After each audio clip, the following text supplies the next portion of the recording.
Assalamualaikum teman-teman. Kalau kamu nemuin video ini, aku mau ngajak kamu untuk kita sama-sama memperbaiki diri.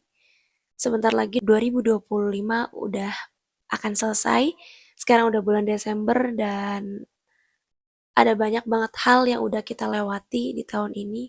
Suka, duka, dan segala hal yang membuat kita harusnya lebih banyak belajar untuk menghadapi tahun selanjutnya. Ngomongin ujian di 2025, aku menghadapi hal-hal yang sulit dan aku mengalami juga beberapa kelelahan mental. Aku sempat kehilangan beberapa potensi aku, kehilangan diri aku, dan aku juga sempat menjadi orang yang sangat membenci hidup aku. Apalagi aku ingat banget di bulan Agustus September itu adalah bulan yang paling menantang banget buat aku, dan alhamdulillahirobbilalamin akhirnya aku udah bisa ngelewatin bulan itu. Teman-teman ingat nggak waktu itu teman-teman menghadapi ujian seperti apa?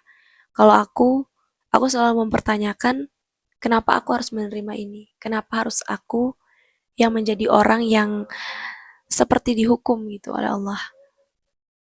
Aku pernah selebay itu teman-teman. Bahkan aku merasa bahwa diri aku nggak pantas untuk mendapatkan apa yang aku mau. Karena terlalu banyak hal menyedihkan yang aku terima sehingga aku bertanya-tanya di mana sih letak layaknya aku di bumi ini?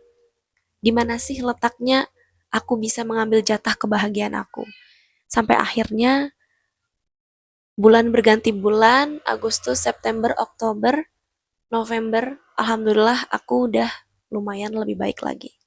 Aku udah lebih bisa mengontrol diri, aku udah lebih bisa paham bahwa ini semua rasa sakit yang akhirnya akan berlalu juga. Dan alhamdulillah itu berlalu. Teman-teman, kalau kita memandang ujian sebagai sesuatu hal yang menghukum kita, atau kita memandang ujian sebagai hukuman, maka itu akan benar-benar terasa seperti hukuman. Aku ingat banget bagian terburuk dari kelelahan mental yang aku alami adalah aku ngerusak notebookku yang biasa aku gunakan untuk journaling. Aku rusak dan aku marah, aku nangis karena aku merasa segala afirmasi positif yang aku tulis di situ tuh nggak ada gunanya. Aku ngerasa kata-kata semangat yang aku tulis berkali-kali di buku itu nggak membawa aku kepada kehidupan yang lebih baik. Sampai akhirnya aku terus stuck di perasaan bersalah, stuck di perasaan kecewa kepada kehidupan, dan sulit untuk menerima kebaikan-kebaikan yang hadir di hidup aku.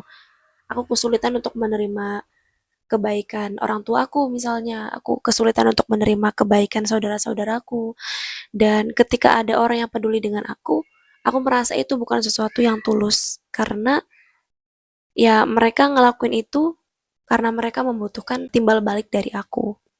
Setelah ujian-ujian itu berlalu, aku tadaburkan dengan diri aku sendiri.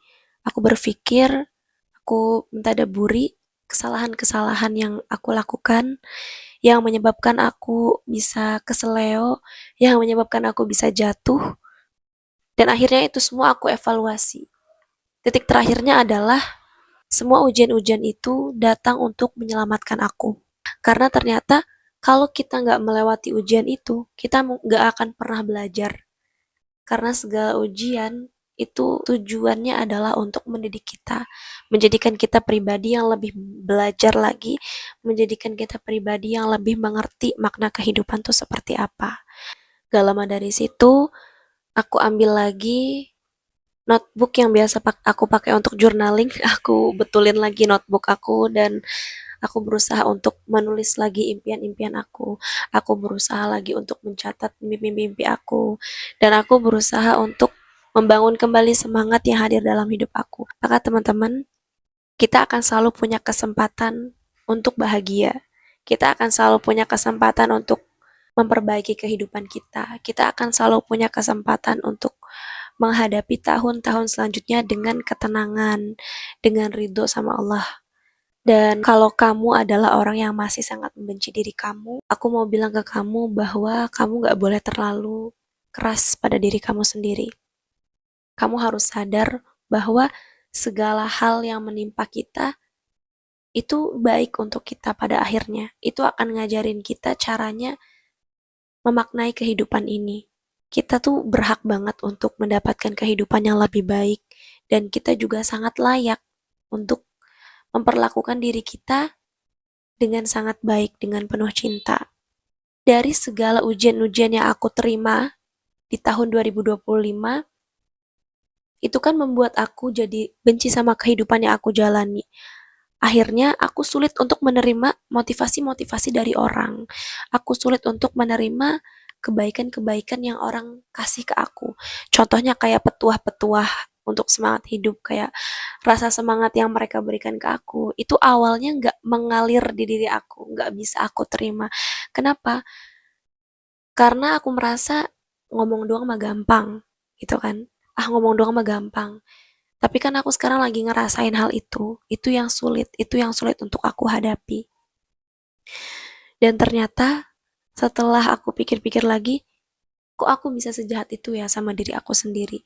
Kok aku bisa sekejam itu dengan tidak percaya dengan diri aku bahwa aku bisa ngelewatin semua ini? Kok aku bisa sejahat itu? Karena menolak motivasi itu adalah sebuah kejahatan kepada diri sendiri. Itu artinya kita nggak percaya bahwa diri kita bisa menerima motivasi itu, dan kita bisa melewati semua hal yang sedang kita lakukan. Semua hal-hal buruk itu bisa kita lewati. Nah, kalau kamu pengen berusaha untuk memperbaiki diri dan memulai tahun 2026 dengan diri yang siap dan juga dengan diri yang tenang, maka di sini aku mau ngajak kamu untuk journaling lagi.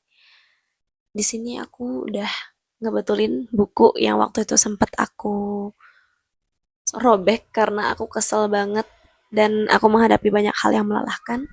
Terus sekarang aku udah ngebetulin lagi buku aku dan aku udah mulai journaling lagi. Cara journalnya tuh simpel banget teman-teman. Kamu nggak usah ngikutin rules-rules yang biasa di-share di TikTok dan lain sebagainya. Cukup kamu tuangin aja apa yang di pikiran teman-teman, tulis di buku, perasaan teman-teman seperti apa, dan pelajaran apa yang kira-kira teman-teman dapetin di 2025. Tulisan-tulisan itu, kita akan tahu seperti apa kita bisa menjangkau diri kita sendiri. Yang akhirnya kita bisa pelan-pelan nih jalan menuju segala hal yang bisa membawa kita kepada pribadi yang lebih sembuh lagi. Dan buat teman-teman semua, kita akan selalu punya kesempatan di mana kita bisa memperbaiki diri. Kita layak untuk kembali kepada kehidupan yang pernah kita cintai. Kita layak untuk meninggalkan orang-orang yang tidak pantas kita temani.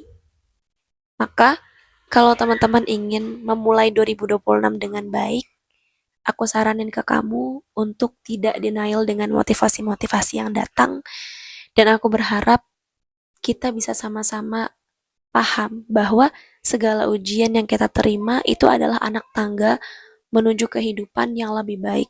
Karena sejatinya ujian adalah sesuatu yang bisa kita pelajari.